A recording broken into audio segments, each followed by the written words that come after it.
உலக பிரசித்தி பெற்ற மதுரை மீனாட்சி சுந்தரேஸ்வரர் திருக்கல்யாணம் பல்லாயிரக்கணக்கான பக்தர்கள் முன்னிலையில் வெகு விமர்சையாக நடைபெற்றது.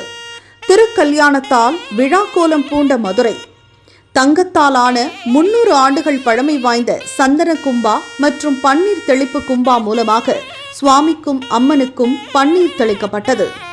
மீனாட்சி அம்மன் திருக்கல்யாணத்தை தொடர்ந்து திருமணமான பெண்கள் புதிய தாலிக்கயிறை அணிந்து கொண்டனர்.